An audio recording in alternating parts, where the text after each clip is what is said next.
Want some, get some. How about those friggin' Pirates? Yes, I am a pirate. You have to go with the Pirates because, of course, they have cannons and everything. It's a pirate's life for me. Be proud of who you are and what you are. You're a pirate. It is a first down. Pirates. Because when you're at East Carolina, you go for it every time. Or you don't coach at East Carolina, you don't come to East Carolina, you don't play at East Carolina with a weak heart. Write it. I think I've ever been in a building as loud as that was. It was deafening in there. We will get them on. I can promise you that. Painted purple all night long in Eastern North Carolina. You're watching The Sports Objective, the podcast for Pirates.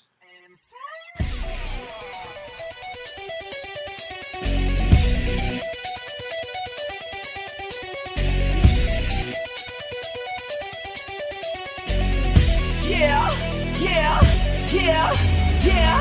My heart is purple and gold. I'm a pirate down to my soul. And I don't back down, not at all. Find out when the cannons explode. All right, welcome in to the Sunday night edition of the Sports Objective, TSO Sunday. Let's bring in, ladies and gentlemen, all the way from the great town of LaGrange. It's Kyle from LaGrange Barber. How are you, sir? What's going on, Dave? Camp starts this week. Hard to believe. July 31st. Seems a little early. Most of the time it seems like they start around the 5th or 6th of August. But anyways, camp starts this week, so Pirate football about to gear up. Let's bring in a guy that's had a nice little hiatus. I think he's well rested now, all the way from the Commonwealth of Connecticut. Our great friend, Matt Semenza. Welcome back, man. Glad to have you back. What's up, fellas? You guys Nothing definitely, like Kyle said, getting the feeling of football, in the air. I spent some time. I spent probably a good hour today reading through Phil Steele's magazine, kind of prepping for the upcoming season. So definitely starting to get that feel for college football. No doubt, guys. In fact, we'll talk media day. We found out this afternoon, guys, is Monday, August. It's a Monday, not a Saturday, August the 19th at 10 o'clock at Talmadge Tower. But we're going to spend a lot of time on the show today breaking down the depth chart, and our expert, our football insider, he played for the Pirates, linebacker in the 1990s under Coach Logan, and that's Matt Semenza. We'll have that. Guys, a couple roundtable notes really quick before we dive into that real quick.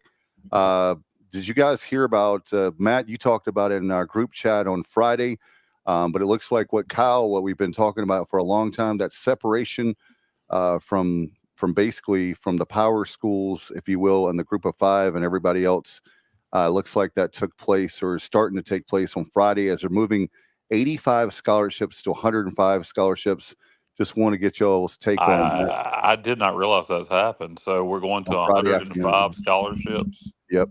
And get this. This is the here's one that's a really big advantage for us. I think that's going to be tough, but we'll talk about that in a minute. Guys, get this. Dan Wetzel's podcast I was listening to this evening right before our show. Baseball, as you know, that I hate this stupid 11.7 scholarships. Guys, they're going up to 34 scholarships. So we can basically, what they're doing is they're putting a cap on the number of guys you can have. So it'll be a 34 total scholarships. So is all this a done deal or proposed? Well, they turned everything in on Friday, a 100-page document.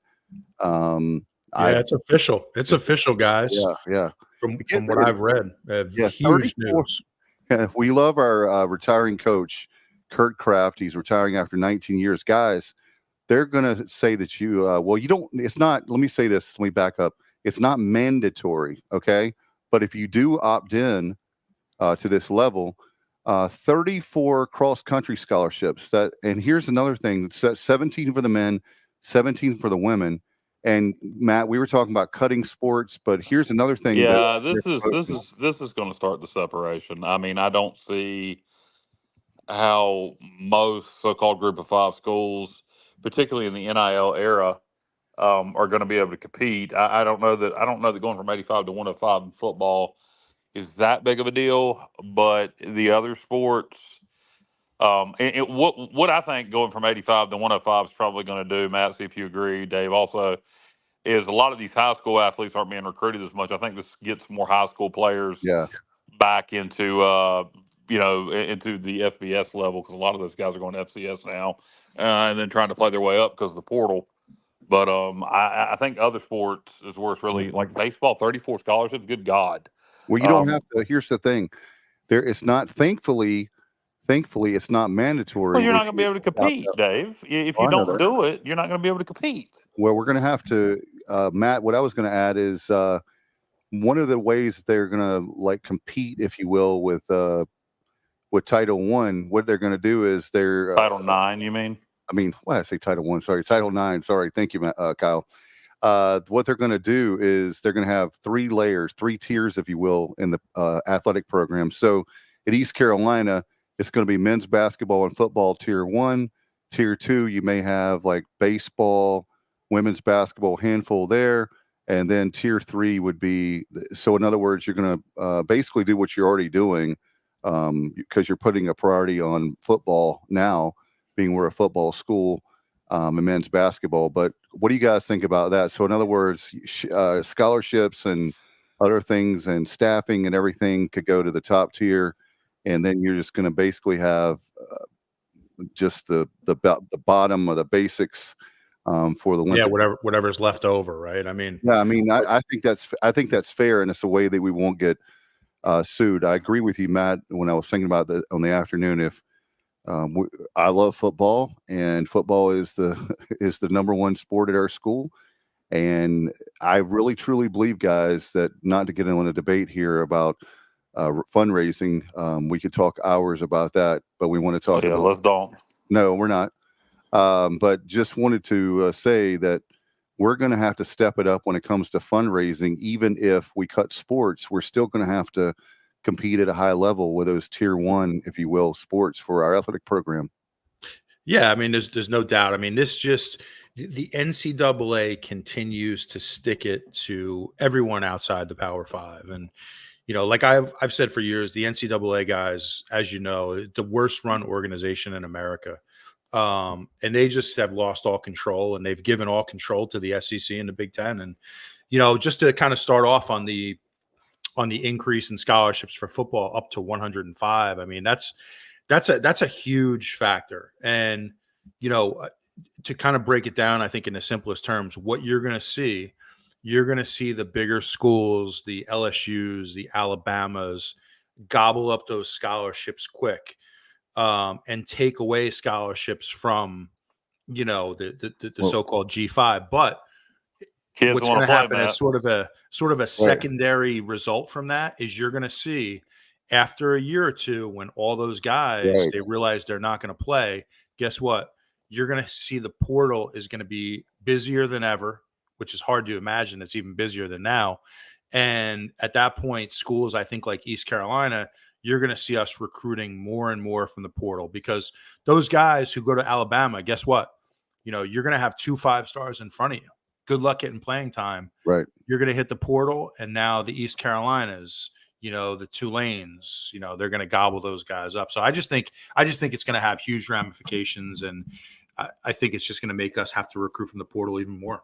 Hey, what I think is going to become all this, particularly with affecting in all sports, I really go back to, I think there's going to be a split. I really believe this is all leading to a split where you're going to have 2 levels, potentially 3 levels of Division I, or whatever the hell you want to call it. But I think the Power 5 schools and the Group of 5, and maybe some potential lower level Power 5.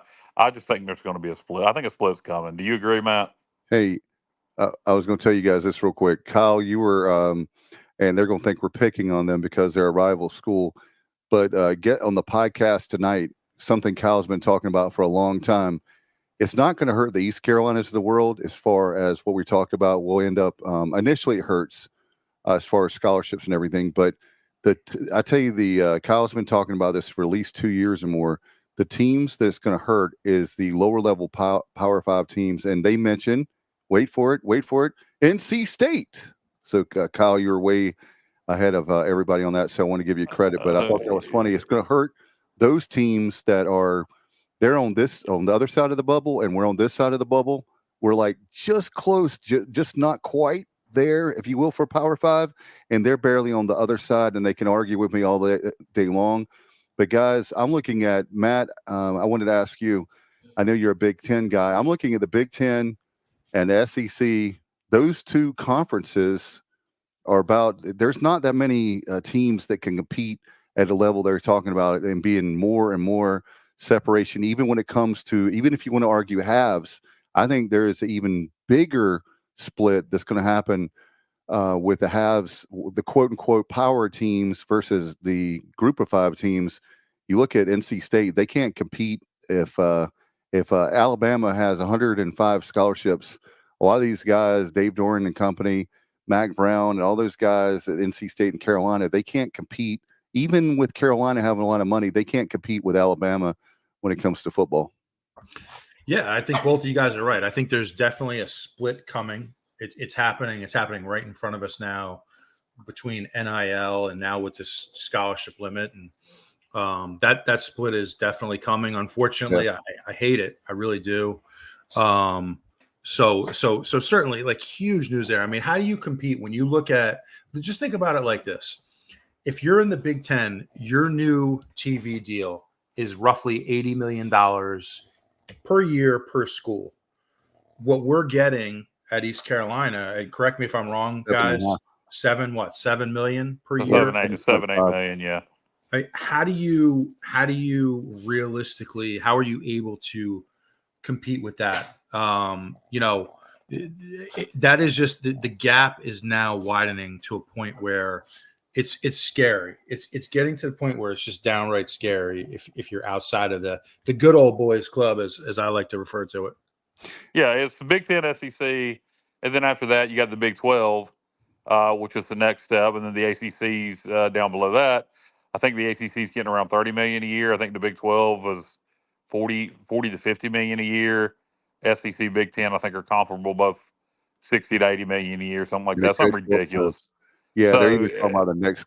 Isn't the next contract, Kyle, coming up? They're talking about they could get 90 to 100 million. Who's that? SEC?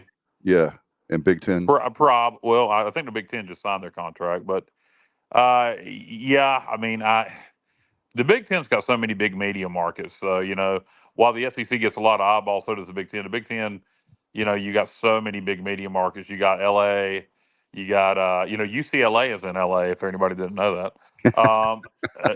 And then you got the New York market supposedly with Rutgers. Plus, a lot of other markets. We won't go into. Hey, we have New York too. We have Army. Technically speaking. I love that joke about UCLA, by the way. I mean, the Deshaun Foster media day press conference was an absolute disaster. I'm still kind of speechless, guys, when I look back at that. Unbelievable. Yeah, he was definitely not ready for prime time when it comes to winning the media day. He looked like I felt sorry for the guy. It looked like he was a deer in headlights. Like it was. I didn't feel sorry for him. I mean, he took a job as a Division I FBS head coach. No, I know that. He knew media day was coming. He's making a shitload of money. I don't feel sorry for him at all. He's in over his head, at least it appears to be. We'll see on the football field. Maybe they're a good football team, but I got a feeling without looking at his staff, they're going to be the drizzling thirds. Yeah. It definitely could happen. By the way, Matt, a sidebar really fast, and we'll talk football. Your thoughts on TNT? Turner's losing the NBA. So all those guys we've watched for years in the pregame, halftime, and postgame shows. I heard they may still get their tier 3 games. Is that not going to happen now? They didn't. Well, they were supposed to, but then I read the last couple of days that apparently Amazon, they didn't meet the. I heard they matched their bid for the tier 3 games, but did the NBA decide to go with Amazon anyway? Yeah, that's what I read a couple of days ago. So there's only one more year of TNT, which they've had the NBA for 100 years. I mean, for not 100, but a long, long time. During all the Jordan years and all that, it's probably 30 or 40 years, 87, 88. We were in high school, right, Matt? Somewhere along in there that TNT's had NBA. So just speaking of TV contracts, I had to throw that in because my son and myself were big on the NBA. I know that Kyle, I love you. I know it's not your favorite. But Matt, with the Knicks now doing better, I know you'd probably like to see him on TNT even more. Yeah, I mean, I hate that because to me, like one of the best sports shows on television is when you have Barkley and Shaq. Yeah, You know, when they're just Kenny like Smith. kind of clowning around, and they're Yeah. Kenny Smith and Ernie. You know, I really enjoy that show. Like they're just down to earth guys. They have fun with it. They don't take it too serious, and Right. it's a shame, you know. And I know Barkley has said, like, he's on record. He basically said, like, if TNT doesn't get the contract, he's going to retire. Yep. Which, you know, and that kind of sucks for everybody because he's one of the more entertaining guys in the business for the NBA. I don't really love Barkley for college basketball, but I really enjoy him for the NBA. So I think, you know, it's unfortunate. Yeah, you know, he's getting. How about this, guys? How would you like for the sports? He's getting $10 million, which I think is a deal for TNT. By the way, when you got guys like Luke Bryan and different ones, and I'm not knocking them, but like Luke Bryan, you'll understand in a second. American Idol, those judges are getting like $25-30 million for much smaller time on television as far as the length of the season. And you got a guy like Charles Barkley from October to June, and he's getting $10 million. I think that's a real big bargain. But I love that. That's one of the only. You get network versus cable, and I would imagine the ratings for American Idol are probably higher than the NBA halftime and pregame shows. Well, that's probably true. And they're willing to, you know, that's how they get those big stars for those shows for the Voice and American Idol. Anyway, I wanted to mention that. And one more thing, guys. I read an article today. Matt, you're going to love this. We talked about last week, and I promise those of you that tuning in for the depth chart, and we'll talk about that a lot. But I wanted to mention this really quick. So we talked about last week about how Florida State and Clemson are trying to get out of the ACC, and you know, I heard this best this week, guys, that Matt and Kyle, you'll appreciate this because you guys have been working for years. This is the best analogy I've heard about Florida State and Clemson. When you have a job, make sure you have another job before you quit that job that you have.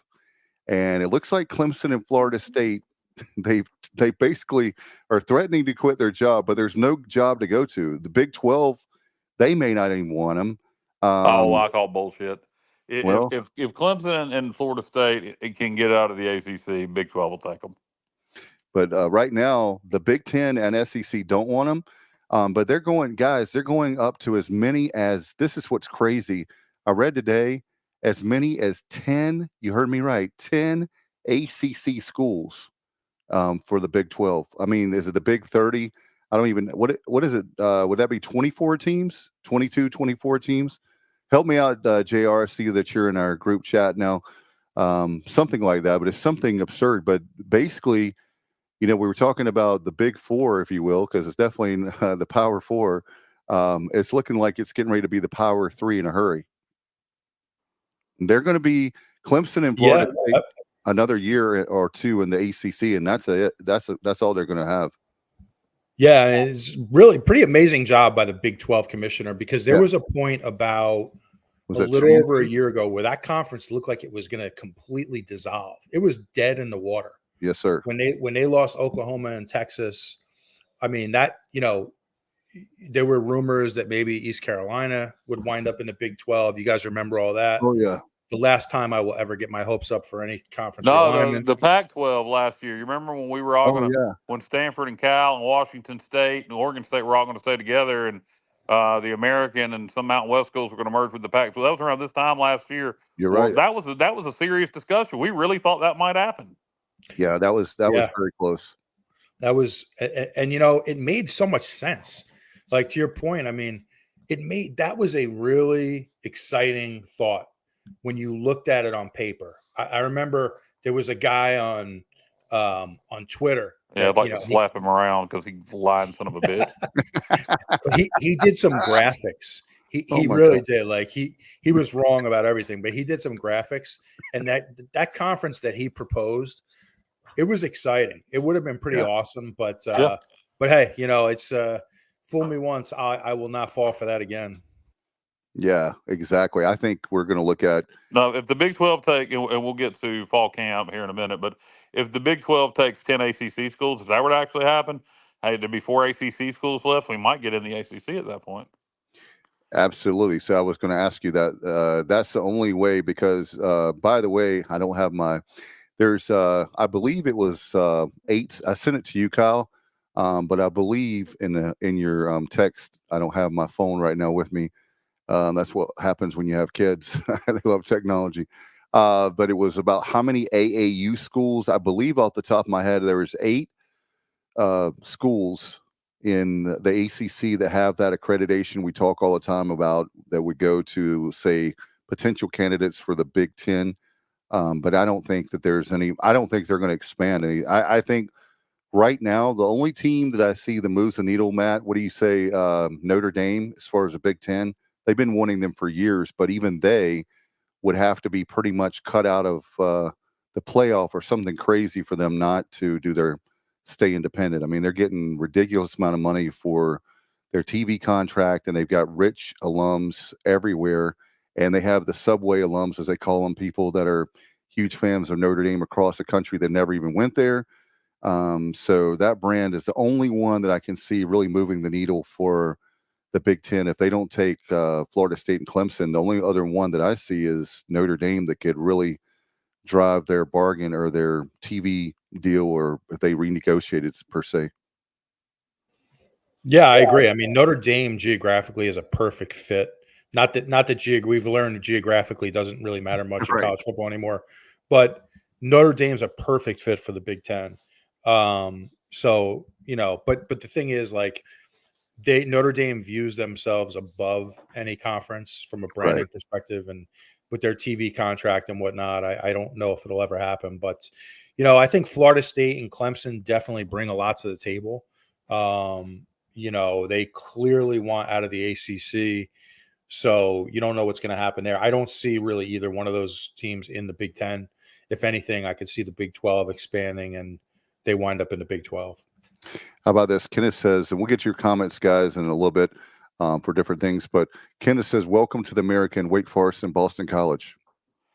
Yeah, I don't think that would be the case. I think if this hypothetical scenario plays out where supposedly 10 schools go to the Big 10, excuse me, to the Big 12 from the ACC, and you have 4 left, unless the league votes to be dissolved, then I think it'll probably be what happened with the Big East, which became the American, where the 4 left take who they want from the American and keep going. But I don't know how many schools have to leave the league to dissolve it. And 10 may be enough. And in that case, yeah, you could see some schools from the ACC end up in the American. But anyway, guys, we all this hypothetical BS and conference expansion and all that, and that's fun to talk about. But I don't know about y'all, but it's about real football time. Practice starts Wednesday. Yeah. So I wanted to ask Matt. Matt, when you came in, now you got so many guys in the transfer portal, but there is still freshmen coming in from high school. So I want to start there. When you remember your first day of practice at East Carolina, as a Division I athlete coming out of high school, what was that like? The acclimation, obviously. That was under Logan. Shit, he did 3 a days, not even 2 a days. So it ain't quite like it used to be. But just talk about that for the freshmen. What a shock it'll be to their system.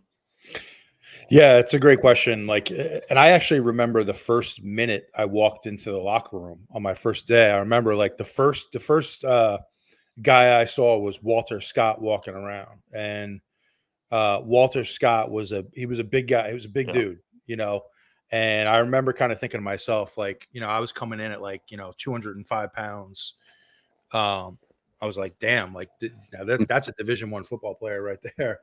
And I remember that clearly, but it's definitely a shock to the system. I mean, during that time, you were going 3 a days with weight room sessions in between, and then film sessions built in all around that. So, it was insanity. I mean, what you went through for a training camp back in those days, you throw in the heat and everything else. And, now it's a different game. Obviously they don't do that anymore, but the biggest thing I think for freshmen coming in is you're trying to learn the system, and everything's moving really fast.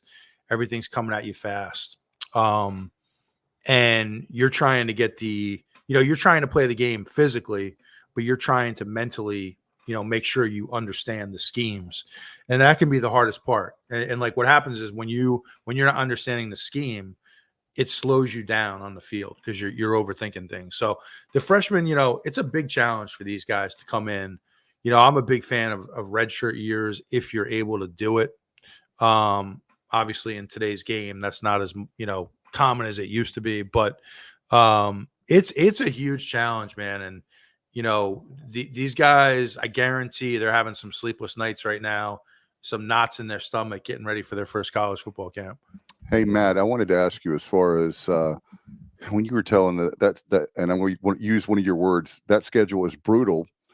How in the world can you do all of that and you have the academics to worry about? It seems to me the reason I love redshirting for football, especially, is you guys have gone through so much and you're having to make that transition from high school to college. And then you have not only all that stuff, but then, hey, wait a minute, there's this thing over here called school academics, and you've got to make sure that you stay eligible. So how do you manage all that, man? You talking about insanity. Wow. Yeah, it's tough. I mean, and the reality is academics tend to fall to the wayside a little bit. You kind of at least the first month or two, in the program, because you're so focused on, getting to practice and making it through practice and learning the schemes. And there's a lot of pressure to catch up fast. So academics can tend to fall to the wayside. And it's tough, man. You just have to balance it as best you can. But these guys, like, you can come in very mentally strong, but they still don't know what's going to be thrown at them. What's first day of camp? I mean, obviously it's different under every head coach. Logan versus Mike Houston. First day, obviously helmets only. What is that like the first day of camp? Is it just getting everybody acclimated, for the upperclassmen, establishing leadership? Obviously you're going to be, you just in helmets, but we're still I'm assuming still installing offensive scheme. But typically first day of camp, just from an atmosphere standpoint, what is that normally like? There's nothing like the first day. I mean, like I said, it's exciting. You got the knots in the stomach. Even usually, for upperclassmen. Yeah, I mean, for upperclassmen, it's a little different. You're excited to get going. Typically, the schemes. Like if you look at our defense this year, not anymore. You got so many guys from the portal. Yeah, well, that is true. I mean, and that's tough. But like if you just focus on like the seniors and the juniors that are in the program, they've been here for a few years, they know the schemes. So now they can just go out and focus on playing football without the mental aspect of it so much. But I mean, you raise a great point regarding the portal. That puts more pressure on the coaches because they have to get those guys up to speed fast. It's a lot more coaching that has to be done. And then, from the perspective of the newcomers into the program, they're just getting the mental reps. Those guys are coming in, they don't know the schemes, and there's going to be a lot thrown at them, and you really have to have good teachers. That's where, like, you have the reason why some college coaches are great and others aren't so great. The great ones can teach. They can get those guys up to speed fast. So, the bullets are going to be flying, so to speak, starting on Wednesday. When you were here, we got a new offensive coordinator, new offensive scheme. When during your playing time, did you switch defensive coordinator or defensive scheme anytime you were during your time at East Carolina? Actually, so during my time, the defensive coordinator was changed my freshman year. Okay. There was somebody who was before me, and I am drawing a blank on his name right now. Can't think of his name, but then Paul Jett came in my freshman year, so I had him all 4 years. Right. So you didn't go through the change. Like my point was, you mentioned the guys knowing the scheme. Well, you got guys that know the offensive scheme because of spring ball, but really right now everybody's new to this offensive scheme. Yeah, and there's no doubt about it. And like, so having, Blake Harrell in place, people are going to know that scheme. That continuity is great. There's going to be a lot of learning. What you do have to deal with a lot of are like position coach changes. So that can, make things a little difficult year to year. But even as much as they have, like, he's going to be adding new wrinkles to the defense this year. So it's always evolving, but that you got to feel great about the defense coming in because you have experienced guys on that side of the ball who know the scheme. Offensively, it's going to be a lot more challenging. New offensive coordinator, 2 new quarterbacks, a lot of new faces, new offensive line coach. That's the side of the ball I think that's going to be, they need to have a great training camp. And they need to be like really just locked into learning the system and getting ready for week 1. Hey guys, wanted to let you know, for those of us that love the preseason and obviously the fall camp, as Kyle mentioned, camp starts on Wednesday morning at 9:40. Good news here, Kyle and Matt, is that Houston likes those morning practices, which means we probably will be able to get as many. I say that and not to jinx them, but as many practices. It looks like I checked the weather, guys, for the next 10 days. No rain in the forecast. So we hope that will stay the same. But Monday is like Kyle talked about. The first 2 practices are helmets. That's Wednesday and Thursday morning. And then Friday afternoon is shells. And Saturday we get to talk to Coach Houston. Kyle, if you want to come over, that's Saturday afternoon. In fact, it'll be 3:40 to 5:50. So that right at 6 o'clock, we'll talk to Coach. But it looks like right now you've got a lot of great practices. And so far, that first part of camp all the way through, it's looking like the next 10 days, like I said, no rain. So hopefully we're less than $2 million away from the practice facility being funded. So even without the practice facility, so far so good when it comes to the weather to get these practices in. Yeah, and practicing in the morning is always a good idea. Higher chance of shower and storms in the Right. afternoon and evening, just how weather works. But in the summer. But Matt, I was going to ask you in regards to practice, how much on the field practice do upperclassmen, or on the field practice, on the field coaching, do seniors and juniors do to freshmen? How much help? Are you guys just worried about making sure you retain your starting job, worried about yourself, or is there some coaching that goes on from the upperclassmen to the freshmen? Yeah, that's a great question. And really quick, I see Irving Bennett. He mentioned Coach Rowe. It was actually Larry Coyer was the defensive coordinator before I came in. So just to throw that out there. But good question, Kyle. I mean, you're definitely focused on your own position. You're focused on making sure that you continue to be, if you're a starter, you have to maintain that role because there's always somebody new coming up to take your spot. But at the same time, my mindset was always like, if there's a younger guy that has questions, I don't mind going out of my way to help that guy because it's good for the team. You want to win, right? Yeah, you want to win.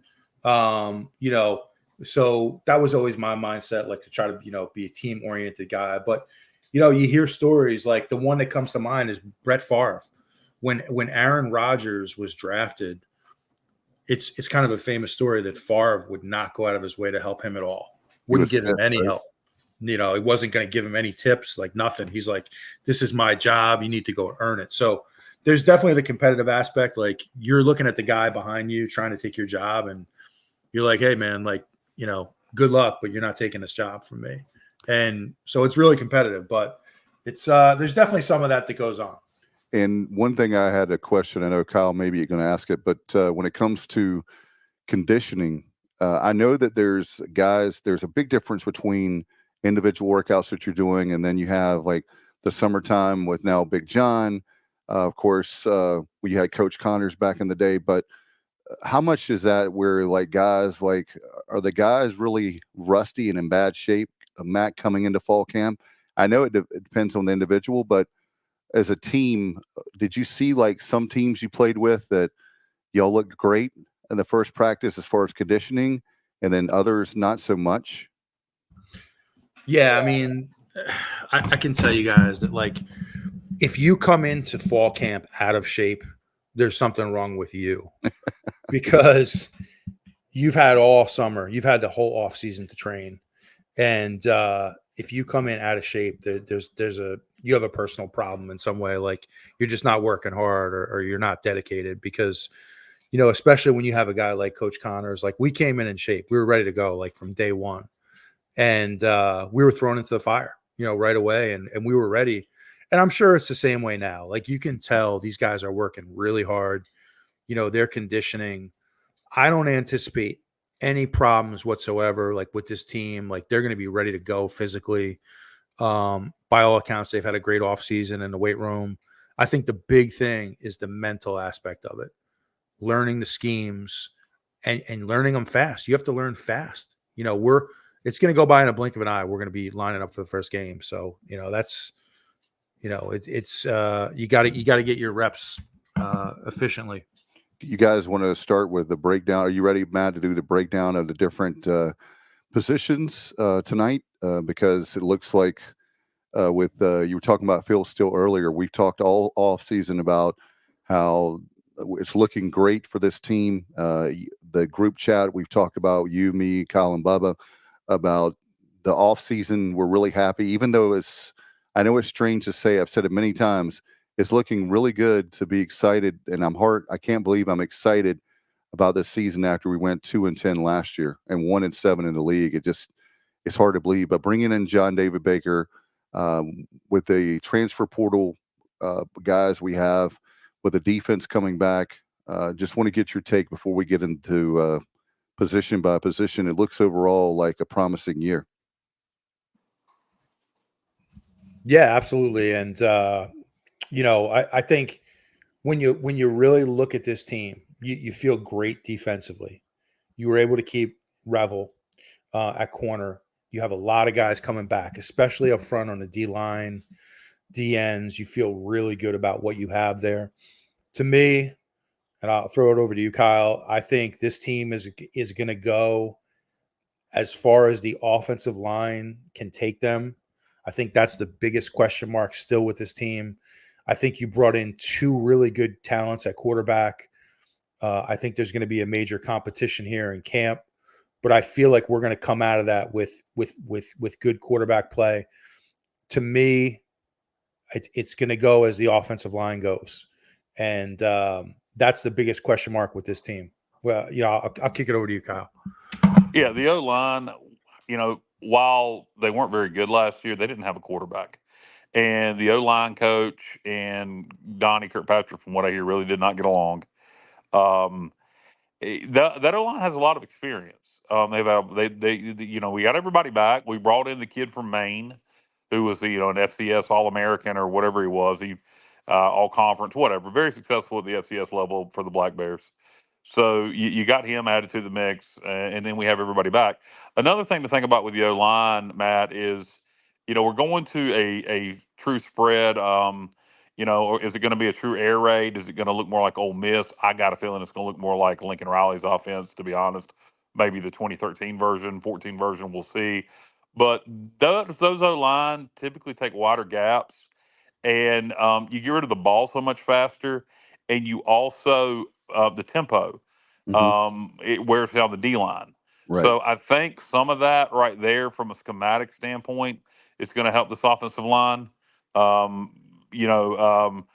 my opinion, in terms of the quarterback situation, it sounds like Coach JDB, John David Baker, does not want to go into the first game without naming a starter.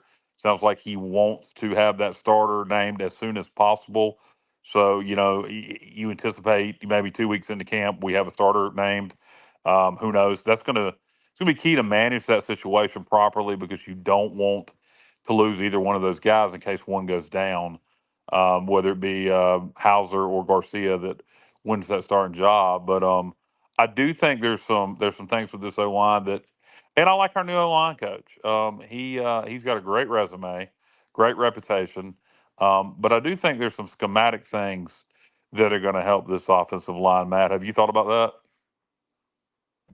No doubt about it. You're absolutely right, 100%. And I never wanted to go away from the Lincoln Riley up-tempo style of offense. I always felt like trying to implement a power running scheme here was not going to work out at East Carolina. Right.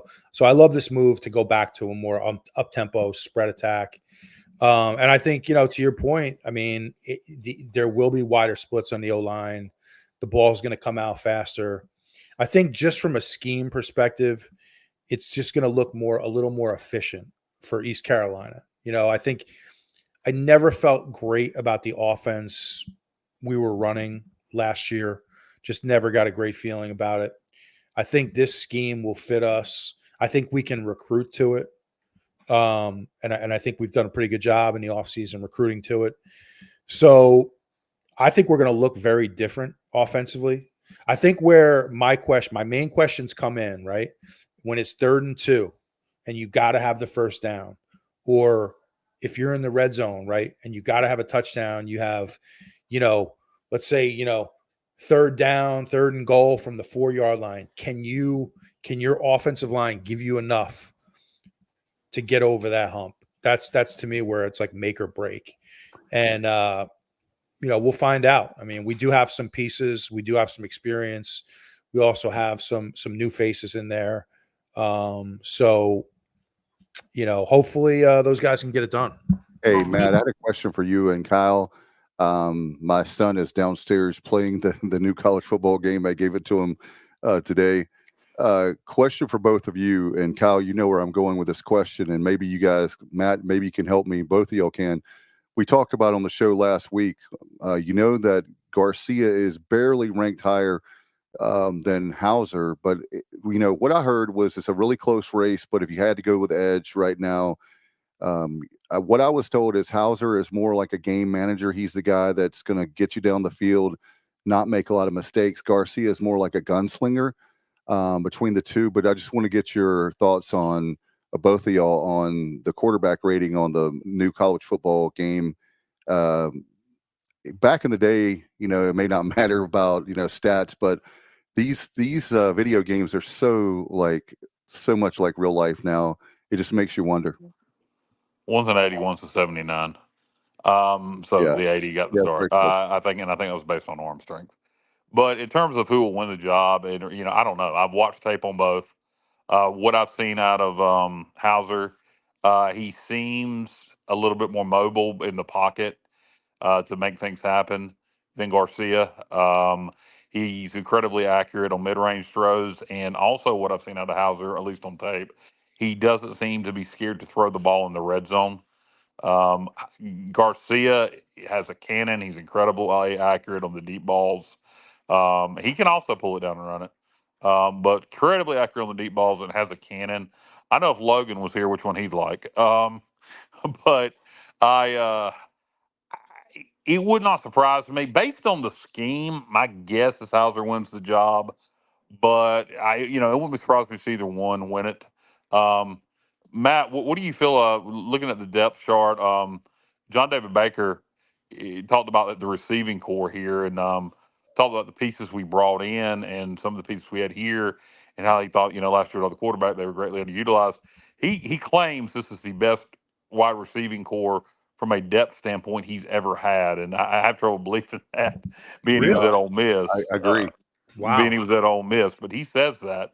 He says he thinks this is the best wide receivers core very deep from a depth standpoint he's ever had. What are your thoughts on the wide receivers? The guys we brought, was it Javari Patterson? I believe that's the kid's name. He's huge on, the kid hasn't even caught a touchdown pass here, and he thinks he can be a star. He's been here since Holton played here, and he just thinks he hasn't been used right. What are your thoughts on the receiving core? You obviously haven't seen it like he has, but do you think it could be he thinks it could be a huge strength for us. And he talks about he wants to do like Lincoln did and play a ton of receivers. And he thinks our second tier of receivers could start at a lot of schools. Interesting. That's definitely high praise. I mean, I hope he's right. I mean, I think we definitely have some pieces there. Soel, I think, is a guy that, and I hope I'm not butchering his name. I always say it wrong. Right. He's a guy that I think really came on towards the end of the year last year. I think he was really you saw his progress as the season went on. So he's a guy you feel really good about coming in. I think you look at Winston Wright, very talented guy, transfer from Florida State, who's had a lot of success at this level. I think he fits in more in that slot type role. And so you bring in experience there and definitely like some playmaking ability. So I think, really excited about, what those two guys can bring. And then, obviously you have Smith, the transfer from NC State, who by all accounts is a deep threat. Like he can really run. I think he's a 4.3 40 type guy. Wow. So, you definitely brought in some nice pieces in the offseason to go along with what we have. So I think there's a lot to feel good about. I really do. Now you got to go out and make plays on Saturdays, but I feel like we are light years ahead of where we were last year at this time. From a pass catching standpoint, we brought in the tight end from Oregon, who caught, I believe, 8 touchdown passes there last year. Before that, he had caught quite a few touchdown passes at Ole Miss. So he played under JDB at Ole Miss. And then we brought in a transfer from Ole Miss who hadn't played much there, but is extremely talented. So tight end is, will block, obviously. You got to block a tight end. But in this scheme, he's utilized in the passing game a lot. Bringing the kid in from Oregon / Ole Miss that, is good with catching the ball. What do you think about the tight end room, despite losing what's his name to A&M? Calhoun, yeah. I mean, I feel good about it. I think you're going to see this staff utilize the tight end a lot more than what we've seen. And I think you're going to see the tight end used in an H-back role as well, lined up as an H-back, almost like a fullback, in the backfield offset. I think you're going to see a lot of that. I feel really good about that signing, Kelly, from Oregon. Yep. I think he fits. He catches a lot of touchdowns for me on NCAA 25. Yeah. Well, he knows the system. He knows the scheme, and that's huge. So you feel good about him. Getting back to your question earlier about like what's the challenge of fall camp. Well, you just brought in a guy who knows the scheme. So he should be ready to go right away. And then by all accounts, I mean, you have some good talent in that room. You look at Desario Riles, who played as a freshman last year. Very talented kid out of Florida. He's going to make plays for you. I see him a little bit more as like a detached tight end where you can put him, in the slot against linebackers and he can make plays. But then you throw in the guy from Ole Miss, very talented, another highly recruited guy out of high school with talent. So another room, and again, knows the system. Really good about. Yeah, right. Yes, the system exactly. So, no doubt. And I want to ask you guys, as far as, do you guys seeing one of the things I loved about in the past with a tight end is the fact that the catches in the middle of the field where they can really take a big hit and they can, it seems like there's such a, in my opinion, a mismatch when you have those big, solid tight ends that have really good hands, and all of a sudden they're in the middle of the field, they catch the ball, and you're like, where did that guy come from? He runs that cross pattern. I don't know. What do you think? Well, we've had some great ones at East Carolina over the years. Yeah. We really have. And you saw the impact they would make on the field. So, yeah, absolutely. It's awesome. I mean, you have that big target, a physical target who's tough to tackle. It's tough to tackle a guy who's 250 pounds in the open field. So I love utilizing the tight end. And I hope we do a lot more of it, and I think we will. Stevie says, "What's up, guys?" Stevie Fly. What's up, Stevie? Welcome in. And what's up, Stevie? Robert's saying the running back transfer from Penn State might end up being a nice surprise as well. Do you guys want to talk running backs now? Yeah, absolutely. You got, Rajay missed fall camp, or the majority of spring practice with an injury. He'll be back, knee injury. It wasn't his knee injury. It was something else. His second year off the knee injury. Rajay, this needs to be his year to live up to what we saw as a freshman early on in the sophomore year. One thing I find interesting about Rajay is he can catch the ball really well. And in this offense, that could be a huge attribute for him, his ability to catch the ball. You got Bond with a lot of speed. I could see him doing well in this offense. I would like to see him be able to catch the ball a little better with that speed he has. But and then you got Gunn Jr., a little bit more of a power back, and then you got the kid from Penn State, who I don't know much about, but Penn State normally don't recruit slacks, so he should be a talented kid. What are your thoughts on the running back room, Matt, and particularly in this new offense, Rajay's ability to catch the ball out of the backfield as he showed in the past? Yeah, I think you summed it up perfectly. I mean, really, another room you feel really good about. Rajay now, last year, his first year coming off of ACL, you could tell he just lost some of that burst. He just didn't have some of that burst. But it's the second year. You always see it. The second year off ACL is when you get back to 100%. You saw it with Saquon Barkley with the Giants, right? All these guys. So I expect Rajay to have a great year. I think you're going to see him with his burst back. I do. I agree, man. I like to utilize his skill set catching the ball out of the backfield. So you feel really good about him. Bond, obviously, he's the game breaker. He's the guy. By the way, I love him on the game, Dave. On the college football game, I use Bond a lot. Okay. I throw him screens and I get him the ball in space, but he's the home run hitter. I mean, you got to get him. I feel like you have to get Bond 10 to 13 touches a game. Touches, whether it's running the ball or utilizing him out of the backfield, catching the ball on screens. I would even spread him out and use him to stretch the field a little bit with his speed. But you feel great about him. Gunn, another talented guy who really didn't get much run last year. He was a little nicked up, wasn't he, guys? From what that was the issue with it. He had a little bit of an injury. I can't remember what it was, but that hurt. No pun intended. That hurt him last year as far as playing time. He just didn't have. There was something going on there last year. But I like Gunn a lot. Chuck just said that. I agree, Chuck. I like our running. I think our running back room, you could argue, but it's going to be a strong argument between the running back room and the tight end room, and the third one to mention, guys, the defensive line. Those three position rooms are the ones that you can make a strong argument, in my opinion, on between those three. What do you think? You guys are the football experts. Well, according to John David Baker, our receiver room is our best room on the offense, so I'll take his word for it. On defense, our D-line room is solid. We have a lot of depth on that D-line. It ain't going to be like the 08 D-line where you got multiple or 09 D-line, rather, with multiple NFL talents, from, C.J. Wilson to Linville Joseph to, so on. It's not going to be like that, but what we have is a lot of talented a lot of talented Division I D linemen with a lot of playing experience, and there's not a lot of drop off from the first team to the second team. I think we're extremely deep on the D line. I think we'll be able to sub guys in without very little drop off. I think our D line will be the strength of the defense. They're particularly good at stopping the run. We need to get a little bit better at the pass rush, but we should be really good up front with stopping the run.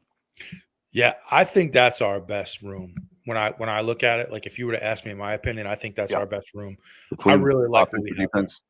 Yeah, defensive line, defensive end. I really like it. I mean, you look at Deontay Johnson.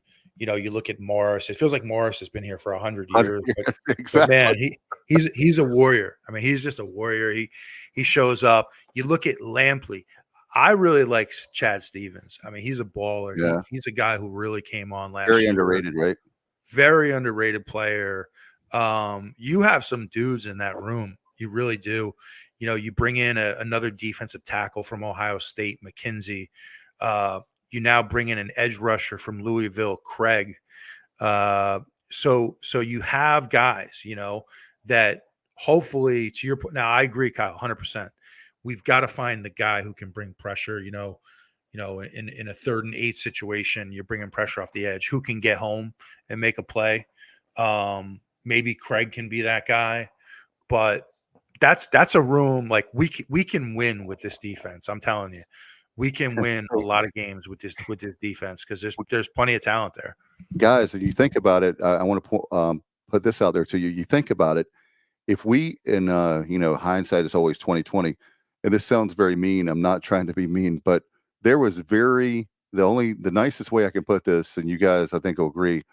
There was very little imagination on offense last year.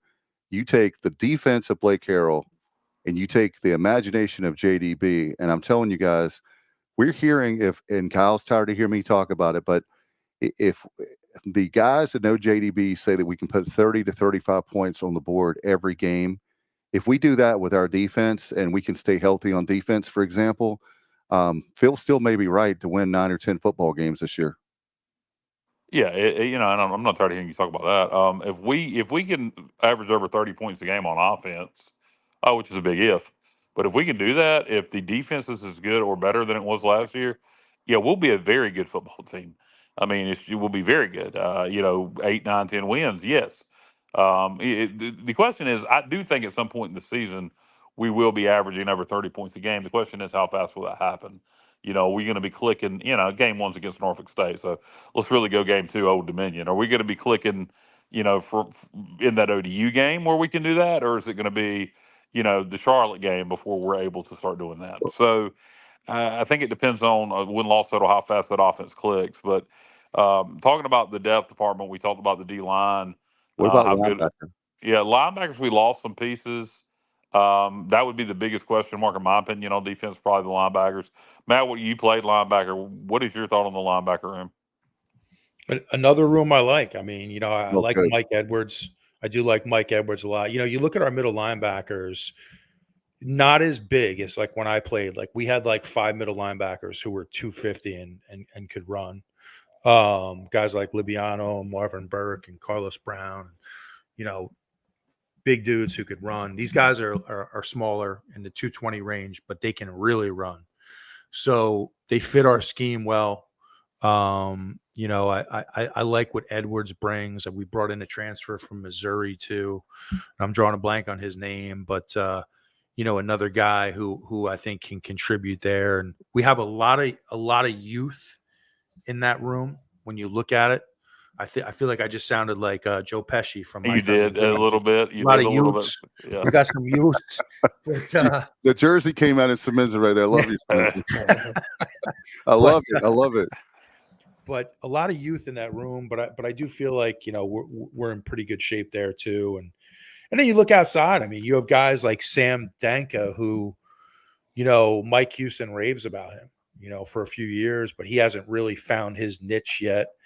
In this scheme. And, you look at Kingston McKinstry at the nickel and some of the things he can do and coming up and supporting the run. I mean, you feel really good.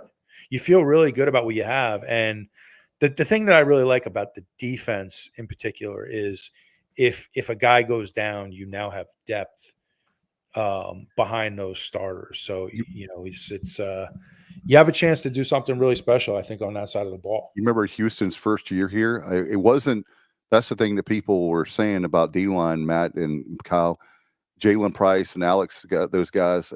The first string was pretty good, but we had nobody behind them. Do you remember that in 2019? Yeah. I mean, so it wasn't like we had a bad D-line. We just – they can't play – the amount of snaps they were playing. Yeah, and this D-line has been built old school, and these guys have stayed. The staff has built this D-line. We talk about D-line and linebackers. Safety room, we lost some talent. I think we still have talent on safety. The kid's name is I forget the kid's name that we lost. It was a really good run stopper at safety. If somebody can help me out with that. But Matt, what are your thoughts on the safeties room? I think you're good there. I mean, you look at, one guy that like kind of jumps out to me is Omar Rogers, who was a transfer from Elon. And, he was a little banged up last year. But I think he'll contribute much more. He's a reliable guy back there who has a lot of experience. You look at D Nash, who was a transfer from North Carolina. He came in last year, another really talented guy. Yeah, we lost Kyle. And then you have Huff. Huff is another one. So you have a lot of guys. I think whoever wins that job, I think there's some questions there. Like I could see 3 different guys winning that starting job. I do think you'll see multiple guys play there.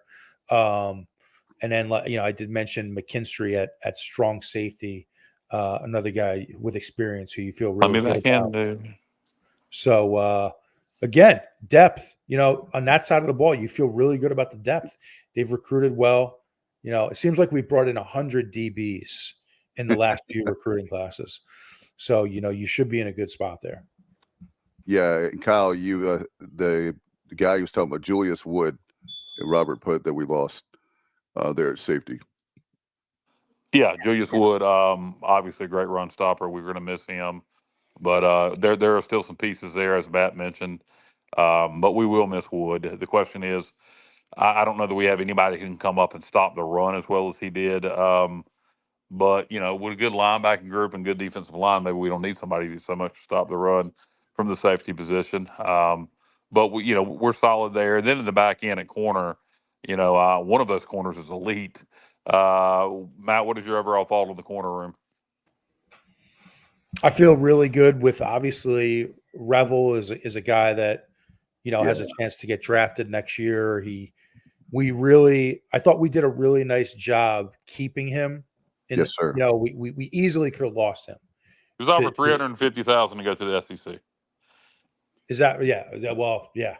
So according to Igo, he's our highest paid player. I'd like to know what he's making. Certainly not going to be $350,000. My guess is it's north of $100,000 though. Oh yeah, I would think, but credit to him for staying here. So easy to take the money and run, but especially after 2-10 season, right? And you have the SEC calling. Yeah. You would think that he's just endeared himself to Pirate Nation, and he deserves a lot of support from our fan base this year. And but he's been in the scheme, fan favorite. He's really solid in this scheme. He brings length.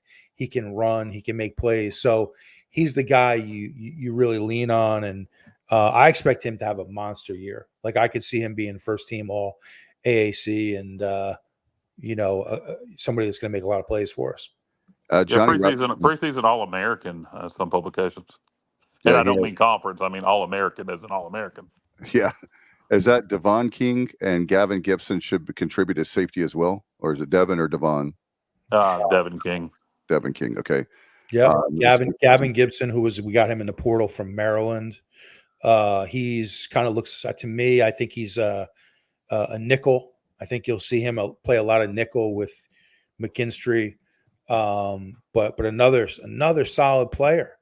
We've had a lot fold here. What's great is that used to, like we were talking about, with the lack of depth when Mike Houston got here, and now we're learning about all these players. And thank God for Matt, he's got an apartment. He told us last year in the transfer portal. So, how is that apartment going, by the way, Matt? You've been living there. Hopefully, Chrissy doesn't mind. The portal giveth and the portal taketh, and we see it from both ways. But I do think we did well there. You hate the portal when your guys leave. You curse it up and down. The portal sucks. I can't stand it. But then when you bring in a player, you bring in a Hauser. You bring in a Winston Wright. You love the portal. So, so it's funny how that works. But I think overall this year. We benefited from the portal more than we lost to the portal this time around. And Matt, and here's the thing, guys. I'm going to pitch it, but you've got to. I'm giving $50 a month to Team Boneyard. I know Kyle is, but it's we've got to step it up. The reason why we're doing well this year with the transfer portal is we've really stepped up our game. Kyle alluded to that with Sharon Revel. It's we've got to get more money and Team Boneyard as much as possible. I know we've talked about it ad nauseum, but that is the real deal. That is why. And Kyle, you kind of overstated, Dave. Put it like this: Siobhan Revel, however you say his name, was offered $350,000 to go to the SEC. As loyal as he is, and as much as he knows he can be a star here and have a chance to be drafted high in the NFL draft coming out of East Carolina. If we couldn't pay him $150,000, right? There's no way he stays. So he's per Igo the highest paid player on our team now. So NIL is very important in today's age. Give the Team Boneyard if you want us to keep competing at this level and be successful. And I think the proof's going to be in the pudding, so to speak. I think Yeah. this year, with the money that was put into NIL this offseason, to get us over 2 million, I believe. I don't know the exact number, but I believe it's over 2 million for our football war chest for this season. Um, if the money we've spent equals 2 wins, I think people will continue to give to NIL. So I think it's going to be on the field performance. People get a chance to see what they paid for this year, and I think that's going to be the biggest thing for NIL. If it proves to be successful this season, I think people will continue to give. People like to win. No, no doubt about it. After last year, we're hungry for wins. And Matt, speaking of wins, I've been asking folks, and we haven't had a chance. I know I want to give a shout out to your great son Chase, who is you've had a busy summer. Your daughter Avery is going to South Carolina. Your son Chase is doing very well, and hopefully we can get him recruited in the purple and gold. That will be a very special moment. But anyway, if you have. Yeah, if we have any baseball people, yeah, Chase Simmons is the real deal, and he may be coming from Connecticut, but the kid can play baseball. See Matt Simmons on that one, but anyways, yeah, I've been enjoying. It's been awesome to watch when you send us stuff. It's really cool. But as far as I know you've had a busy summer. You have the first time back with us. What's your take on Phil Steele saying, one of the models shows 10 wins? Are you that bullish, or are you like cautiously optimistic? I mean, how many wins are you thinking this year? Man, 10 is definitely bullish, and I like the optimism. I think we need at least 8. I think we need 8. I can see 8. I think one of the keys when you really look at this season, and Kyle talks about this a lot, and I think you're spot on. You have to win that game at ODU. You really have to win that game. I think that's a huge game. Obviously you're going to get Norfolk at home. You go get ODU, then you have App State and Liberty. And, you really would like to, obviously, if you can come out of that 3-1, you feel great. You feel great about what you have in front of you. If you come out of that 2-2, or 1-2, you're still in pretty good shape. But man, 1-3. if you come out of that 1-3, now you have an uphill battle. So I think that ODU game is the one that can really like propel you forward or can set you back. I agree, but I will say this. About that ODU game. ODU won 6 games last year. They beat App State and Norfolk. It is possible. It is possible for us to lose to ODU and turn around and beat App State the next week. You got an East Carolina team that's a little better than maybe they looked at ODU. You got App maybe just upset Clemson, comes in here thinking they're going to stomp a hole in us. You got an electric crowd, and then all of a sudden that ODU loss don't matter so much if we beat App State. But with that said, I sure would rather beat App or ODU, get that out of the way, be 2-0, and have a chance to be 3-0. But yeah, overall I do agree with you. That ODU game is very important week 2. I think it kind of sets a tone. But with that said, if we lose it and we play well, I think ODU is just better than what people realize. I think if you took a poll of the average person, I don't know how many people realize they went to a bowl last year, and then they beat App State Norfolk last year. I think if you ask most people, they don't realize that. Even people in this area. Kenneth's saying, I think we lose 2. He's saying at Army and at Liberty. The at Liberty game is going to be really hard, and maybe you could argue with the. But is Army going back to more of a triple option again? Yeah, they actually did that the second half of last year. But yeah, they are. I don't know. A lot of people are bullish on Army this year. They went 6-6 last year. They had a very weak schedule. I'm not saying Army's not going to be a good football team, but look, they don't do NIL. That's right. While they've always been at a recruiting disadvantage, I think you're going to see them drop more and more. And I know, by the way, historically, maybe the script's flipped this year. Who knows? We've never lost to Army ever, and we've never beaten Navy in Greenville. So who knows? Maybe that flips this year. We lose to Army in West Point. We beat Navy and Greenville. Like to beat them both, but hey, if he's right and we lose 2 games and it's to Liberty and Army, I'll take it because that means we're 10-2 and probably playing for a conference championship with the 1 conference loss. Hey, Matt, Robert's asking, speaking, is Matt going to the Army game? And then he's asking, being that's in West Point, and then any in Dowdy. 100% Army, Robert. That's an awesome place to go. That October West 19th. Point, yeah, West Point in October. That's an awesome trip. I definitely encourage all the Pirate fans to take in that trip. It's a lot of fun. So absolutely Army, and no question, at least one other game, possibly 2. I would love to get there for the app game. I would love to get to Greenville for the app game. I think that's going to be a good environment. So, yeah.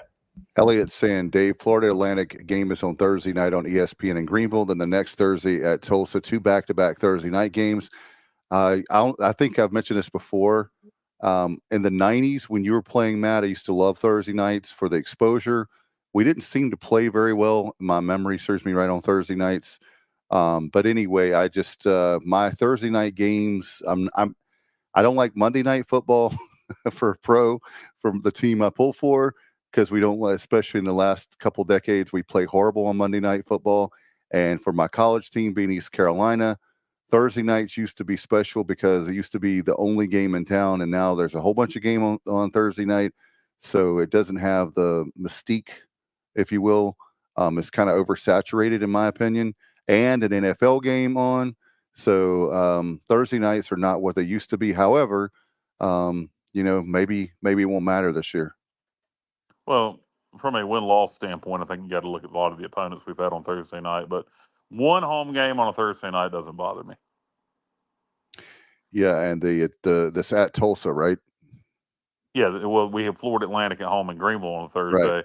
and then one at Tulsa. But in terms, a road game, who cares? But home game on a Thursday night doesn't bother me. And if you're going to do them, if you're going to have 2 of them, it's better that they're back to back because then you can have them like a normal week at least. Right, that's what. From the first one going into the second one. And Matt, I love all 3 of us, and Bubba too, all 4. We are Jersey nerds, and my gut feeling, you guys think that's going to be the blackout game? I thought you meant New Jersey nerds. I was about to say we are. Jersey, yeah, I love Jersey. There's nothing wrong with Jersey. The blackout game, Florida Atlantic. What is it? That's in November. Oh, that's right. That's November. Yeah, it'd probably be. It's possible, or it could be. I believe the Temple game's around Halloween. I'd have to look at the schedule. But yeah, Temple or Florida Atlantic, one or the other. We did have a great blackout against Florida Atlantic several years ago when Justin Hardy was around and stomped. That was a Thursday night game. Yeah. So hey, why not keep it going? Florida Atlantic. Brandon's asking, Matt, being the Big Ten guy, have you guys heard any more about the rumor, the Northwestern home and home or a bye game potentially? Have you guys heard any more about that? I've heard nothing more about it since it was discussed back in June. I don't know. That's a good question. It was brought up publicly on 94.3 and then brought up on Hoist the Colors, and really hadn't heard anything else about it. So good questions from Brandon. It's interesting that it was brought up and then went completely quiet, which tells me it might not happen. November 7th. I hope that happens. That would be great. That would be a great home and home for us. It would be something different for the fan base, the team we haven't played, and that I would be all for making that happen. But hopefully it does. And Matt, I was saying, and we were talking about this a few shows ago, getting mid-tier, lower-tier SEC schools like a Vandy, getting the Northwesterns of the world, getting some of the other schools from the Big Ten. I know Kyle mentioned Maryland, which I would love to play. What about you're a New Jersey guy? What about Rutgers? You think that that would draw the need, and also it would help with recruiting, right? Because you're a Northeastern guy that was one heck of a player, and there's a lot of great guys we're leaving on the table. I feel like Northeastern guys, and maybe you could throw in Ohio and some of the maybe Michigan, some of the players in that Rust Belt that are really good football players that we could be recruiting, and going to Rutgers would be smart, in my opinion. Yeah, I've always felt like Rutgers will be a really good series for us. Makes a lot of sense geographically. It's an easy trip.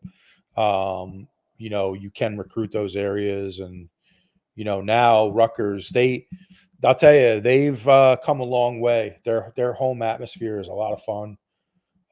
It's a good environment. So yeah, I'd love to see that happen, and I think it should. I think that would be a good series. What about, we talked about a team that you played in the 90s that I miss.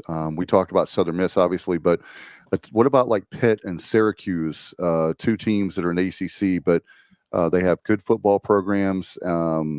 Maybe Syracuse. I think the problem is they get enough exposure in this area. They're not going to have any interest in playing us. Okay. I wish they would, because those are two games I think that we used to play back in the day that really would, we've got to be playing teams. I'll tell John Gilbert, I understand the North Carolina and NC State deal. That'll handle itself.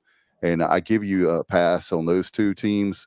What I don't understand is there's a lot of teams, and yes, it is harder to schedule than some of the previous athletic directors. I will give you even that. However, there's a lot of great teams that we have out there, like a Pitt, like a Syracuse, Southern Miss that you were just at as athletic director, that we could we could easily get a home and home with Southern Miss. I mean, that's just something that he hasn't wanted to do, probably because one, maybe it ties to their things didn't end so well. Obviously, you got the Brett Favre welfare scandal and all that Gilbert's name was brought up in briefly. So I don't know. Maybe that's why he don't want to do it. Maybe he doesn't see value because of the distance and travel. If he can play a Sunbelt school that's a lot closer. But I think the fan base would like to see it. I think a home and home, it doesn't have to be a long-term series. Just a 2-game home and home and see how it does. I think the fan base would be very interested in it. And that's one we could easily get. Another thing I would do is I would talk to UCF. We always had a good relationship with UCF. Yep. If out there in the Big 12, if they would like to play us anytime in the future and continue that series, you got to have some Power 5 conference schools coming here. So. Yeah, and Vandy would be worth it to have, because Kyle talked about it. What about Vandy? Worth it? Yeah, I think Vandy, even a 2-for-1, because it would be 2 trips to Nashville, so it would be great trips for the fan base. Yes, to go to Nashville, straight shot down I-40. Easy very drive. very drivable. Yep. Great place to visit. And then you get them in Greenville and SEC. Any SEC school. If you can get them in, I'd do a 2-for-1 with Northwestern also. I don't really want to do a bye game with Northwestern. No. I hope that's not being talked about. But I would do a 2-for-1 with Vandy or Northwestern. It's a different time, and I know Gilbert's not very big on 2-for-1s, but you got to have some Power 5 teams coming to Greenville. Yeah, unless there's a split. If there's a split, then it just ain't gonna happen anymore. I'll give you guys 2 I'd like to see. First one you might laugh at, but I like the idea of UConn. Keeping UConn on the schedule. We said Power 5, Matt. A home and home. Oh, you just want them to come there because you live there. I think it's a nice series. I think it's a winnable series. I think you have that UConn, even though they're a basketball school, but you have the UConn name. And I agree with you. The other one, guys, that I'd like to see is Georgia Tech. I'd like to see Georgia Tech. Market. I really would. I think that would be great for our fan base. I think it's a team, to my knowledge. I don't know if we ever played Georgia Tech. Not that I can remember. Again, though, Matt, I kind of use the same thing I would say with Pitt and Syracuse. They get enough exposure in this market. What interest would they have in playing us? But again, like you said, the 2-for-1, and maybe you play a game. And hey, Matt, Kyle mentioned before, Matt, if you do a 2-for-1, maybe you say, we'll take our home game to Charlotte even. I mean, whatever we have to do, there's got to be creative ways, and we're not anti the administration. We are not at all. I just think that when you look at it, there's 134 teams that keeps going up. Is that right, guys? I believe that's right. Yeah. I think Kennesaw. Yeah. Kennesaw State. Again, I have no problems playing them. I think there's so many great teams, and there's a lot of people like myself who are excited about potentially. By the way, Matt, what are your thoughts on the bye game in 29 with Clemson? We haven't had a chance to ask you that. I love it. I love those matchups, marquee matchups for us. It gives our, a chance to play the, the best out there. And I don't like it every year, but Right. I thought, unfortunately, last year, like the game at Michigan, it was really bad timing for East Carolina, because we just didn't have a good team last year. If it was the year before, it would have been better. Would have been so much better. I feel like it would have been, I'm not saying we beat Michigan, but I think very competitive game in a lot of aspects. And, but I like those games, whether it's every couple of years. I love the game down at Florida several years ago. Oh, yeah. In 2015, man, we had them on the ropes. We did. Should have won it. You were there, right? I was there. Yep. When that ball, when Kemp fumbled on the last play, I was at a heart attack. But it's like the 20-yard line. Yeah. Well, no, we were going in. We were going in. We would have won the game right there. There was a receiver. No, it would have been. We would have had to either go for 2 or kick an extra point to go to overtime or go for 2. It wouldn't have been a win. It would have been a situation where if we'd have scored there, then it would have. Ruffin said he would have went for 2 in that situation. So interesting. Man, I tell you what, that was to me. That's what makes college football. And I'm not getting on a soapbox, but I really believe if we do this split, and I understand why they're doing the split. However, the whole thing with March Madness, and I'm not trying to make basketball better than football because I really do love football, and I'm glad that we have the program we have at East Carolina, or I would not be a college football fan. It were not for us being a football school. But I do like the David versus Goliath. I like the Matt Simenzas of the world, the 90s ECU football team that were giant killers. I mean, we killed a lot of teams. Miami, you could go on, the whole bunch of teams that nobody would have said there's no way in the world that East Carolina is going to win. Now there's a storyline there. You can forget about it. And I also think that you're not growing the sport. You're hurting the sport. The sport could be the number one sport in the entire nation, but the NFL will always be number one because the college football people are your own worst enemy. Sorry. It hurts because I really want to see I would really like to see the sport of college football grow. So I'm not a hater at all. It just is frustrating when you see there's so much potential for the sport to grow. And, you have a Greg Sankey. He can say all day long, the cop out, my job is to protect the SEC. Well, it is, but you need to grow the sport, or if not, the only people eventually that's going to care about it are all just in the SEC. Yep. The NCAA cares about the SEC and the Big Ten. Yep. And everybody after that is kind of gets the scraps.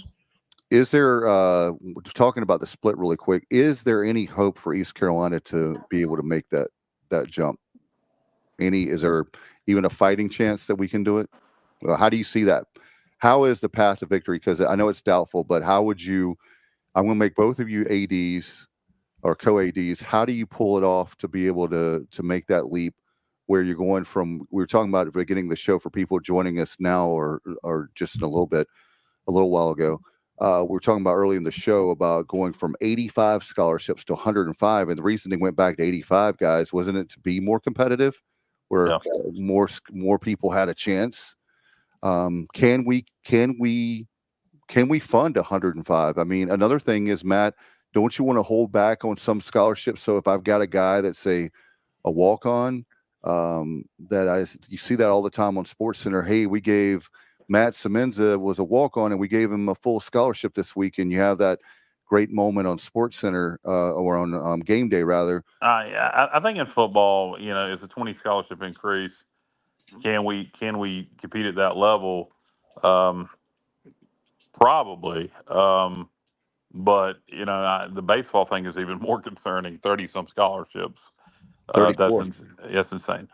So I think our days of chasing Omaha are probably over.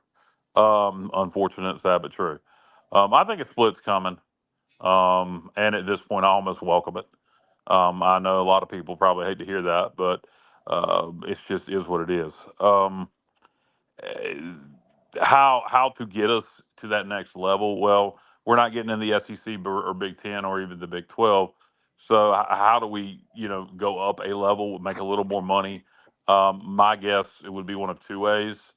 One, the ACC loses a bunch of schools. That's what you read my mind. That was my thinking. And let's say they lose 8 to 10, and maybe somehow we end up in the ACC, or if the Pac-12 reforms as a Group of Five Super League, so to speak, with Washington State and Oregon State leading the way, and then instead of them just joining the Mountain West, they take the best of the Mountain West and then the best of the American, and maybe a couple teams from the Belt, and form a Group of Super Five League. Super League called the Pac-12 or Pac whatever. I would use that Pac-12 branding with Oregon Hell State, yeah. Washington State leaving the way. I would think those are our two best chances of advancing ourselves. What we got to do is start winning. That's the number one. We can't do anything about our media market. Um, we our strengths are our fan base and what we can draw. We have a huge football stadium for a Group of Five, so that's our strengths. We need to start winning again to fill it up. I think when East Carolina wins at a high level, we get pretty good attention because of how rabid our fan base is. I think people like to see us win when we are winning, from a national standpoint. But anyway, to answer your question, simple answer is to win. The more complex answer would be if the ACC loses a bunch of schools, or if the Pac-12 reemerges as a Group of Five Super League. I think that's our best chances of advancing ourselves. Yeah, I think those are all great points, and we have something special at East Carolina. We have an incredible fan base. We have an incredible stadium and game day atmosphere. I can't say enough about what we have in that regard. We have passionate fans, but we do need to win. And I think it was very smart bringing in John David Baker. I think the scheme he runs can win it. I think when you look at winning, like what entails winning, you have to have schemes that can work in Greenville. Yeah. And I think this type of offensive scheme is good for East Carolina.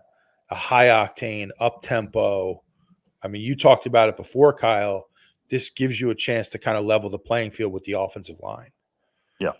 Because we can't get those guys that Michigan gets. We can't get the guys that Penn State gets up front on the O-line. But if you have a great scheme, and I think so, I think this was a really good move.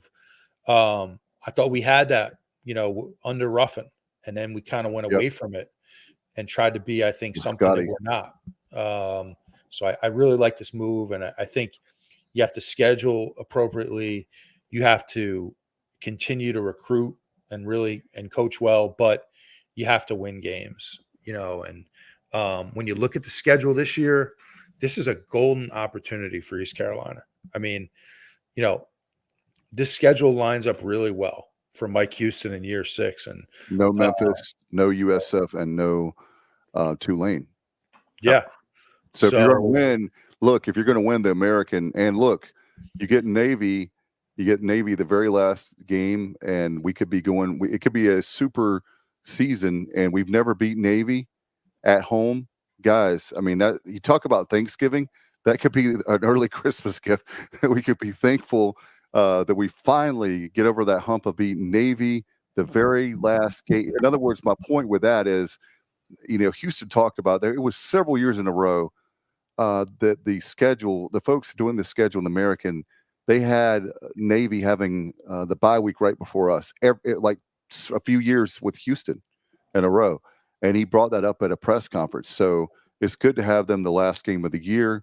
And I Kyle, we've talked about it a couple of times, but it could be Semenza. I hope it's not, that we could be the difference of not going to a bowl and going to a bowl that last game of the year. I hope to God that's not the case. But, there's all kinds of storylines that we don't know right now, obviously, because we haven't played the season.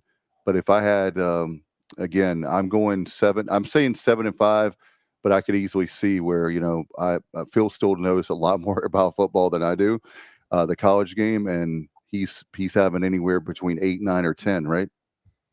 No, he didn't say that. He said that all six of his sets of power rankings are his computers, to make it easier, calls for us to go to a bowl, and one of us calls for us to go 10-2. He also has us as the most improved team in the country. But so here's a question. Here's a question from Elliot real quick. Help me out, guys. He said they have us predicted 7th in the conference. The media. Yeah. The American media. 2-10 season. They're not going to have us. I thought, Matt, we were talking about last week. And that's 7 out of 14. So they still think we're going to go to a bowl. So, right. 7th doesn't sound as bad as it appears. Steele has us picked 4th or 5th, but he notes that as the order of who he thinks is the best teams in the league. And he also notes we don't play 3 of his top 4 in Tulane, Memphis, and USF. Again, so Matt, I don't think, I think if we finish 7th, that's probably a 6-6 type year. It'll be interesting to see. I wouldn't be surprised if the offense clicks early. I'll say it again. If the offense clicks early, I don't think we would win the regular season, but I could see us fighting for that second place shot to be playing for the conference championship game if everything goes right. We could be playing in December, is what you're saying. Well, we're going to be playing in December, I think, regardless. We better be for a bowl. I know, but I'm talking about for conference. I think it's possible. By the way, Irving says, unfortunately, with this schedule, we could go undefeated and easily miss the college football playoffs. But see Liberty. See Liberty. Our schedule is not as easy as people. People need to quit with that BS. See Liberty last year. Look at their schedule compared to our schedule. If we go undefeated, we will have beaten App State and Liberty, who are considered the best teams in the so-called group of 5. How many? And also, you got to look at who your opponents play. Army. You could be beating an App State team that just beat Clemson. If we go 12-0, 13-0 after winning the conference championship game, we will be in the playoffs. Yeah, and Matt, to your point there, Kyle. Also, you look at Old Dominion. How many teams last year, guys? It's a lot that were bowl teams last year. There were bowl teams are bowl eligible. Top of my head, App State was a bowl team. Old Dominion was a bowl team. Liberty was obviously, New Year's Six bowl team. UTSA was a bowl team. Army was 6-6, but didn't go to a bowl because played 2 FCS opponents, and they got their 6th win late against Navy. Jesus, I'd have to look at the rest of the schedule off the top of my head. I know those were bowl teams. Temple was not a bowl team. Charlotte was a bowl team. No, Charlotte was not a bowl team. Not even close. I don't know what you're talking about. This because they beat us. Agreeable. Let's see. Tulsa, not North Texas, Navy. No, they were 5-7. Florida, Navy was not. And that was my point, guys. I'm glad Matt, when you look at the schedule, it's a lot of times because of our non-conference. But if you look at our conference schedule, it's tough at first. But somehow, if you can do well in that first half of the conference schedule, then you have Temple, Florida Atlantic, Tulsa, North Texas, and Navy. A lot of people are big on North Texas and Florida Atlantic. We'll see. Yeah, what did Florida Atlantic do in the offseason exactly to be? I don't know. That's a good question, Matt. We need to look that up because they were bad last year. And I know this is year 2 for Tom Herman. He's a good coach, but they were picked ahead of us in the preseason poll, and they're coming to Greenville this year. They must have did great in the portal. We need to look that up. I have not researched Florida Atlantic, but I'm not big on them. I think they got a quarterback, Cam Fancher. If I'm not mistaken, was he at Marshall last year? He may be. I'm not sure. Somebody who's watching this will know. Cam Fancher, I believe, is going to be the starting quarterback for FAU. I know that name, Matt. Yep. Yeah, I really feel like with the schedule, like we're talking about, you guys mentioned, and I know that Kyle, we're not saying like the must win, but having said that, you look at Norfolk State, you look at ODU. If you win that ODU game and you come home, that App State, John White, by the way, former pitcher for the Pirates under Coach O, he said yes, it was Marshall. So thank you, John. We appreciate you very much. But that first half of the year, if you somehow can win those first 2 games and you have that App game at home, that place is going to be rocking because you're going to have both fan bases there. You have that game. If you're 3-0 and you go to Liberty, you like your chances at 3-0 against Liberty, even though it's an away game, and Liberty is very, very good, like we talked about, and they're going to be good again this year. They've got it rolling there in Lynchburg. but I feel good about your chances there. And if somehow the first 4 games you're 3-1, like Matt said, I agree with Matt wholeheartedly. You're looking really, really good. I believe so. Oh, if we're 3-1 if we are 3-1 after our first 4 games, we are in great shape because 2 of those, I think, on 3 of those games after Norfolk State are tough. ODU was a bowl team last year, and then we all know what happened. If you don't, you should know what Liberty is. Anybody who thinks, look, we are going to be underdogs probably in all 3 of those games. On the road at ODU, we would probably be about a 1-point dog, 2-point dog. If we, depending on how things go, we'll be underdogs against that. We'll be underdogs against Liberty. So this scenario that the schedule's so easy, I think people are freaking cuckoo for Cocoa Puffs. I think the conference schedule is somewhat easy, but anybody who thinks this non-conference schedule is easy because we don't have a Power 5 school up there really needs to do their research a little bit better. And remember, we were an F and 2-10 team. And check out App State's record over the last decade, and It's one realize of they're the not FCS and haven't been for a while, and probably check and see what Liberty did last year. By the way, Elliot's talking about Phil Steele has one of our projections going 10-2. Yeah, we've talked about that at nauseum. Yeah, but sorry, Dave, I didn't mean to cut you off there. Go ahead. You look at App. One of the reasons why they've been so good, and we talked about this earlier, recruiting to your scheme, having a scheme that works for your school.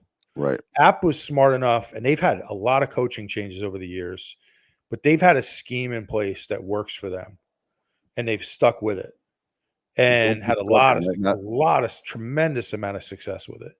So when you look at like what East Carolina can do, I mean, App is what East Carolina was 25 years ago. Exactly. I've been saying it for years, Matt. We need to steal our identity back. I would, that is, and I don't know how many of our players on the defensive side they'd care about it, but transfer portal so much, I don't know how many of our guys would get that. But App State, stole our identity, and we need to go get our identity back. That's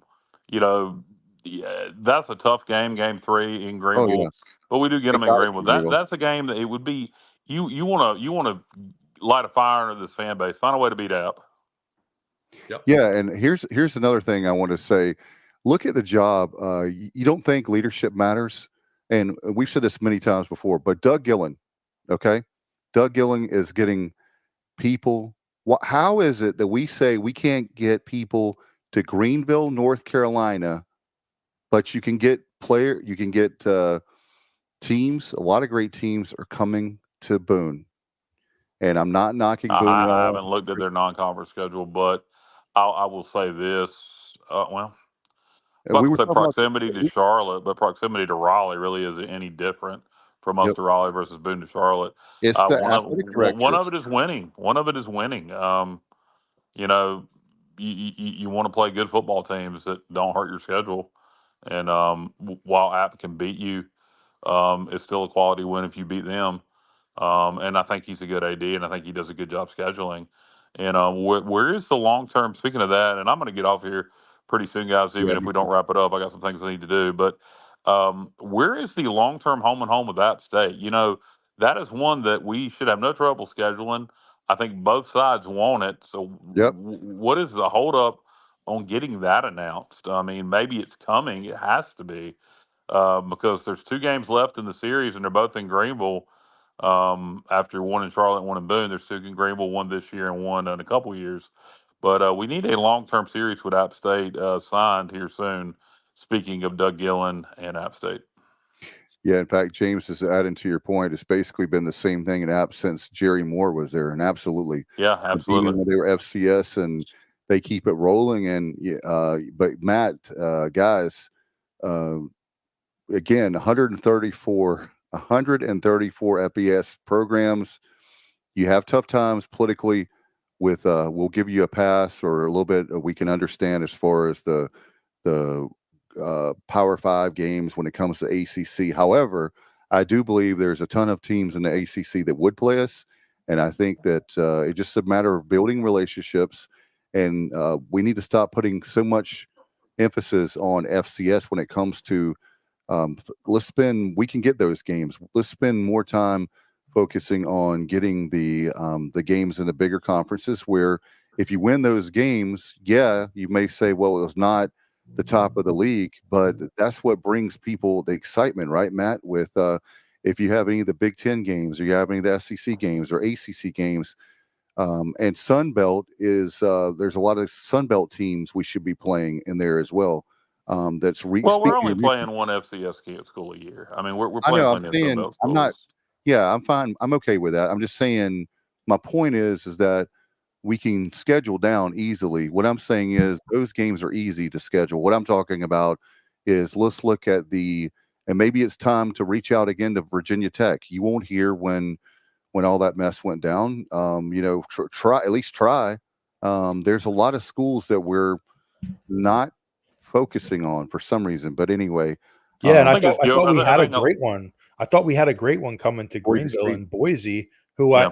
I want to say Boise's preseason ranked like number 18 or 19 this And year. hey, I mean, and then, that would have been a good team to bring into Dowdy Ficklin. yeah, and we have Yeah, and here's two things. Number one, that's how we fund our athletic department for the most part is the schedule that we have for the home games. Number one. Number two, we need for everybody in the Ward Sports Medicine building to realize that all the way back in the 1990s, we are a national brand. We are a national brand. We need to act like we're a national brand. And Boise State, you can tell me all you want to about recruiting. Don't you know that when kids when they see us on, like Kyle mentioned last year, BYU, we get the big win, BYU. 2 years ago. 2 years ago. Thank you. Sorry. 2 years ago, we get that big win with BYU, and we're on national television on a Friday night. That was like the old Thursday night games we had back in the 90s. We had Dave Hart. They used to schedule those big games. And yes, I know we were independent, but still we need to do a better job marketing ourselves. But I know I could go on all night about that. But we can do better. And if we're not growing, we're dying. So we need to take ourselves on. I've taken myself on. Semenza does, Kyle does at work. That's the only way you get better. Is you got to look in the mirror, and we've got to look in the mirror by scheduling, and we got to do it. We're doing a great job with Pirates Unite, but we've got to keep doing that same kind of fundraising somehow, some way to get those scholarships up from 85 to 105. That's going to be tough, but we'll get it done. Do you guys have anything before we go? So looking forward to practice starting this week, and football's basically here. Wednesday, guys. Matt, you have anything? You're going to fly down on Wednesday to be a part of practice? I guess not. I guess we lost Matt. But anyway, all right. Appreciate everybody so much for being a part of it. Matt, you got anything? Sorry about that. I was on mute. Just like I said, looking forward to the start of the season. I think there's a lot to be excited about this year, and hopefully we can have a good fall camp. Stay healthy. That's a big thing. Stay healthy through fall camp, and let's go. All right, let's get it done. Everybody, thank you so much for TSO Sunday. We're doing it every Sunday night, and of course, football, like they said, starts on Wednesday. And any kind of breaking news, we'll have it at once on our social media. Have a great weekend. Have a great week. Enjoy the rest of your weekend. What little bit we have left. And as always, go Pirates.